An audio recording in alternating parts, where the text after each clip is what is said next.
Hello, I'm Ted Asregadoo. Welcome to Truthout Interviews. On the program is William Robinson. He is a professor of sociology, of global and international studies and Latin American studies at UC Santa Barbara. He's also the author of a number of books, including A Theory of Global Capitalism and Latin America and Global Capitalism. We're going to talk about an article he wrote on Truthout. Hello, Williams. Well, do you go by Bill or William? William. William. Okay. Hello, William. Welcome to Truthout Interviews. Thank you for having me on. Now, after reading your article, I think it's important to note that there are different types of capitalism, or at least from what my reading or in my experience as well. And you talk about, or at least you write about in your article, about a type of capitalism, global capitalism. And can you explain the difference, say, between this global capitalist enterprise and something that we talked about prior to this recording is smaller scale capitalism? I have friends who have started smaller businesses. They serve regional clients or they serve a very small market. They're not players in the global economic enterprise. Rather, they try to create products or have services that serve a much more local population. Is there a difference, or am I seeing something that just isn't there? Yeah, it's an important question. And one of the things that's happened in the last few decades is an historically unprecedented, what we can call concentration and centralization of capital on a world scale. And we've seen the rise to complete dominance over the global economy, the giant corporate global corporations and global financial institutions. And so I would say that at this point, we have a single capitalism, which is a global capitalism. It's a globally integrated capitalism. Every single country in the world is now integrated, or the last few holdouts are being violently integrated by U.S. intervention and by sheer market and financial forces into this globalized economy, into this new globalized production and financial system. And what that means is not that there are not smaller firms and enterprises such as your friends that you mentioned. There's still national firms, there's still local and regional firms, there's still mom and pop shops, but that increasingly anyone that gets involved in the capitalist market or in the capitalist production system is going to be subordinated in that involvement to the giant global corporations and the giant financial combines. And the vast bulk of profits, as well as the decision-making, the larger decision-making, the supply, all these different dimensions of what's the capitalist system, is going to come from above to below. So you have at the level of small enterprises, you have just in the United States, thousands and thousands are started up every year and collapse every year. And those that stay in business, the vast majority of them have very small profit margins. You can almost consider the owners slightly higher paid workers. I mean, the real dependence for instance, if you open a small retail store, you're selling products from the global corporations. You have patents to the global corporations. Your financing comes from the global banks. So, I mean, there's no way to escape global capitalism, and there's no way to escape the domination of the global corporations and financial institutions that run global capitalism. And there's no way to escape their dictates. They're the ones that set up how the system works and the decisions that are made. They're the ones that turn their incredible economic power and market power into a political influence, whether it's determining electoral outcomes or pushing the U.S. state to intervene in some country and overthrow a government and replace it by another. So there's only one capitalism. It's global capitalism. And underneath it are billions of people, whether workers or small-time entrepreneurs, that are increasingly subordinate to the hegemony of transnational capital. You know, back in the 1970s, there were energy crises. We were winding down a war in Vietnam. In the early 70s, we were still in the thick of it. And there was deindustrialization going on. And economic times were pretty rough during the 1970s. There was a number of recessions that were deep, and the recovery changed the economy in a fundamental way. Likewise, for the Great Recession that we just went through and are coming out on the other side of. You talk about the differences between, or maybe there's some similarities, between what happened in the 1970s and what just recently happened with regards to recessions. Yeah, I believe, and I mentioned this in the article, that we're in the midst of a crisis of humanity. We've never seen a crisis of this magnitude and of this reach. And it's not clear if certainly maybe our species will survive into the future, but whether global civilization as we know it can survive into the future. That's just how serious this global crisis is. And when we study the capitalist system, we analyze three different kinds of crises. One are cyclical. They're about once every 10 years. There are recessions, 1 or 2 years for 18 months to a couple years for recovery. We've had a cyclical, that type of a cyclical crisis in the 1999, 2000, 2001, before we had it in the early 1990s, before in the early 1980s, et cetera, et cetera. Then we have what are called structural crises. They're big crises, and that's what you're referring to, the 1970s, the 1930s. Before that, the 1870s and 1880s was a major worldwide crisis of capitalism, these structural crises. We're in the midst of a big structural crisis. And the biggest type of crisis is a systemic crisis, meaning that there's no way out of this crisis other than changing the system. And it's not clear to me, but we might be headed now from a structural to an actual systemic crisis, meaning that I don't see how global capitalism can reproduce itself rather than collapsing. And so what's the difference, you're asking, between these earlier big structural crises? The 1930s led to the welfare state. The 1970s, capital responded to the crisis of the 1970s by going global and bringing us to this new global era.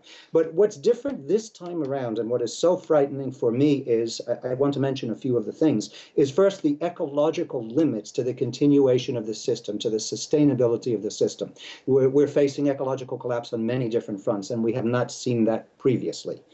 So even if we get growth going again, for instance, we still have we're on the verge of ecological disaster. Secondly, we have never seen the magnitude of the means of violence in the world today, and the concentration of those means of violence, as well as the magnitude of the massive control of media and of the ability to control ideological images and the knowledge that people have of what's going on in the world. Those are in the hands of corporations and the very powerful states. So the magnitude of the means of violence we've never seen before. And so the way out of this crisis, that those that control the means of violence and the means of cultural production, is to make more war, to turn to what I refer to as 21st century fascism. We haven't seen that previously, that such concentration, the ability to exercise violence on the part of those that run our planet.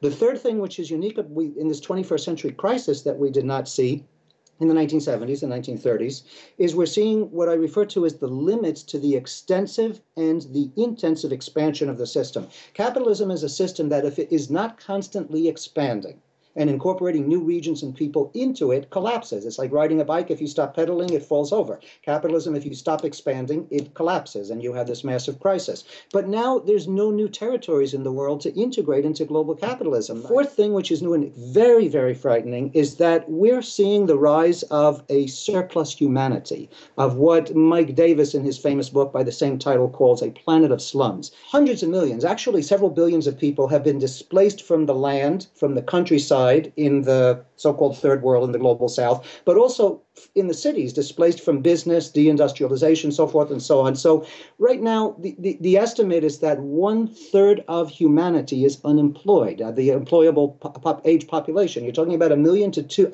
billion to 2 billion people are not integrated into the global economy, but have been displaced from what they were doing previously. So this mass of humanity, which has marginalized from participation in society and the global economy. And for the system and those that run the system, their problem is, how do we now control the real rebellion of this mass of humanity, which has no place in the system? But there's no political authority that operates at the global level. Its political authority is still at each nation state level. So there's really no structure set in place worldwide to impose political authority over what's going on in global capitalism and to attempt to resolve this crisis and all of its dimensions. So this is quite a unique crisis. I say the crisis of humanity because really we are threatened with the collapse of global civilization in a future that might be what I refer to sometimes as global warlordism. You know, I think about back to the 90s when the Soviet Union collapsed. And here in the United States, there was a lot of fist pumping about how we won the Cold War. Now, you talked about that capitalism needs to expand. And with the end of the Cold War, those territories that were under Soviet control became much more open to capitalist economies. And that benefited primarily the 1%. What happened here, at least in the United States, is we saw, starting really in the 1970s and definitely accelerating into the 80s and 90s, was with deindustrialization was also a stagnation of wages, if not a downturn in wages, outsourcing of jobs, and a dismantling of the welfare state, those supposed safety nets that were in place because of the capitalist structure is prone to these boom and bust cycles. When it busts, people need to have some place that they can fall to that it's going to catch them, or at least support them temporarily till they can get back on their feet. Unemployment insurance, medical care if you qualify, so forth and so on.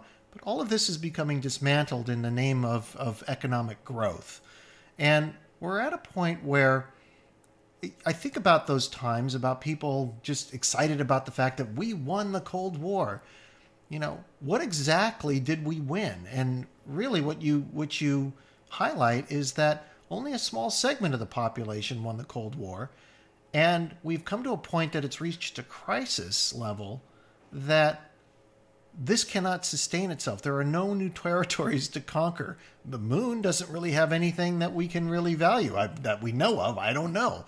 I don't think we're going to be living in the kind of Elysium world of the science fiction. I don't know if you saw that film where there's a giant space station where the wealthy live and everybody else on the planet is sort of at a wage slave environment where they got a living there.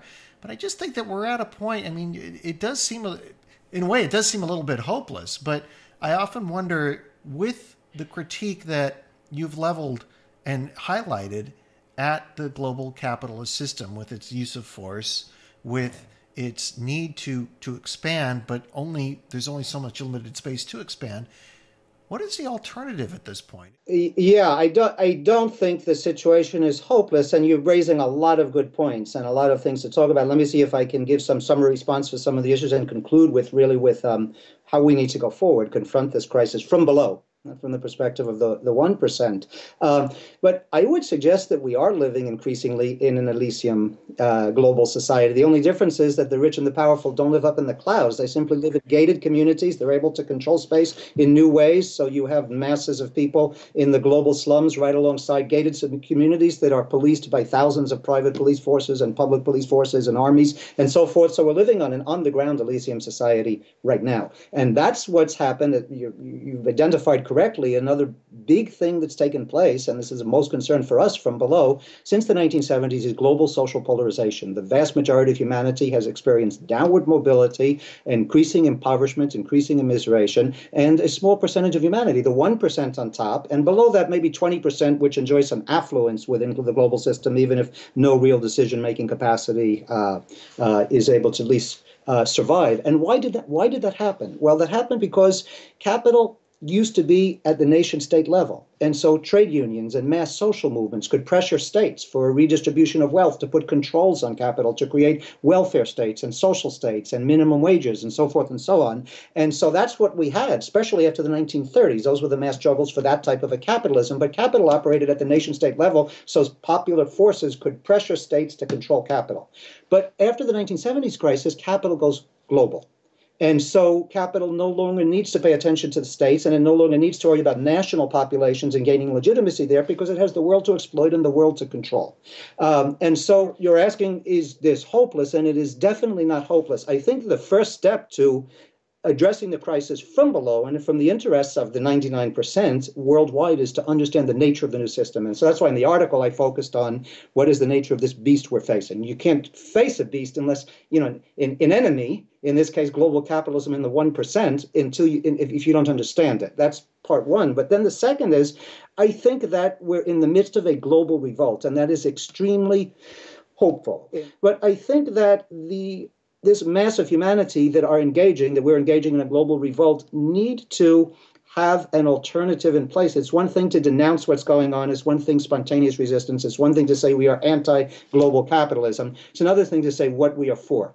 And when we say what we are for, I think we need to put back on the agenda, and I will say this, socialism. Socialism became a bad word in the last few decades, in part because it was identified with the very failed and project in the Soviet Union, which we don't want, which I don't think was really socialism. And in part, it's identified as some bad word that people turn against, because those that control the means of ideological production and cultural production have denigrated the very notion and concept of socialism, and they're winning the ideological battle there. So it's one thing to revolt against this system, and it's another thing to say, what is the system we want in this place? And I would say we need to fight for and articulate a democratic socialism for the 21st century. And that means devising concrete programs. And that means every time those that speak for this system interpret the crisis, we have a counter-interpretation. When they say this is what needs to be done, we say, no, this is the program we are fighting for worldwide. And finally, at least an answer to that question, resistance, and we've been talking about this for quite a while, and it is underway, but we need to deepen it. We need transnational resistance, because if capital has gone global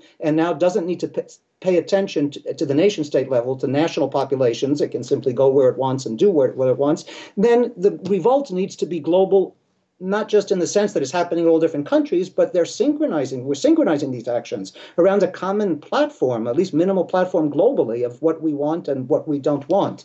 So there's been a lot of talk about transnational and globalized resistance, transnational globalized trade unions, the linkage of social movements. I mean, the World Social Forum is a good start, and so forth. But I mean, I think always, if you look historically, in this capitalist system over the last few hundred years, the dominant groups that control the capitalist system, this crisis, they reorganize it, change the name of the game.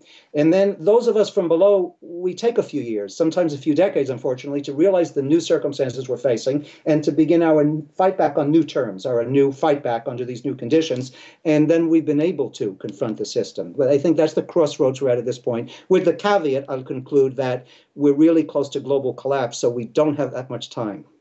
I was talking with some folks where I work, and I recently joined a labor union, and we were talking about the effectiveness of the unions. It's a private union. It's not a public union.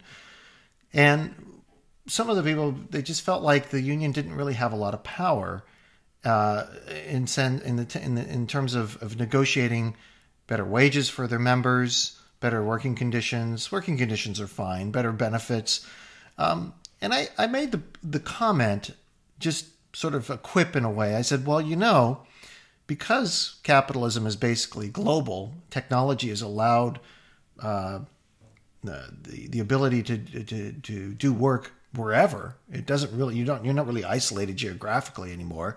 If you have a computer and an internet connection for a lot of jobs, that's really all you need. I said, in a way, labor unions have just been outflanked by global capitalism. It's very true that unions have lost a lot of their strength. And also it's very true, though, that the conception that those that run unions, and not just in the United States, and they're mostly around the world, have of what a union is or should be in the 21st century is very outdated. It's archaic. I mean, the old idea was that a union is for those that have full-time jobs, pretty much industrial jobs, but these full-time workers are unions, and the rest of the global working class, which is all of us who don't have our own business, who need to work to make a living, are outside of unions. We need to have a new conception of unions for the 21st century, a conception of unions in which the unemployed are organized as part of a larger union of global workers. If you're unemployed, you're still a worker, you just can't get employment. We need to have unions which organize immigrants. And I know this was recently a change by the AFL-CIO, but for the longest time, they didn't want to organize immigrants. And increasingly, immigrants are central all over the world, not just in the US, to the global workforce. Immigrant labor is the new super exploited labor.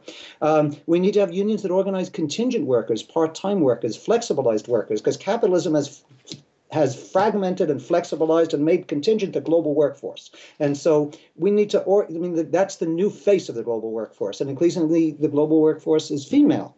And so we need to have a total new conception of unions, and we need to have what some of us call social movement unionism, meaning that trade unions, or the unions organizing all these diverse sectors, not just those with full-time work, link up with all the different social movements.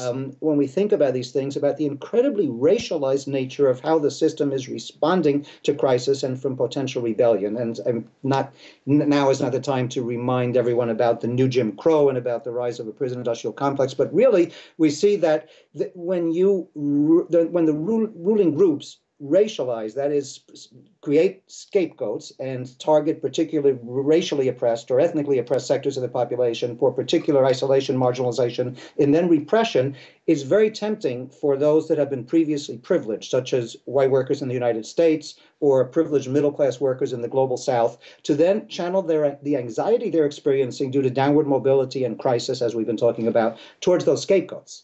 and say, well, not us, them, rather than uniting to face the system. So the issue of the ruling groups racializing this, this globalized capitalism is one that we really need to think about as well. And I'll just conclude by saying we need really to think creatively, culturally, and to spark a sense of empowerment, that empowerment is possible, and a sense of utopia. And what I mean by utopia is, obviously, utopia is something we'll never live in. That's the definition of utopia. It's something that you can't achieve. But we can dream of utopias, and that inspires us. And so we need to think again in terms of utopias. We need to inject the sensations of utopia into our discourse, into our organizing, into our visions, into our cultural productions, and so forth.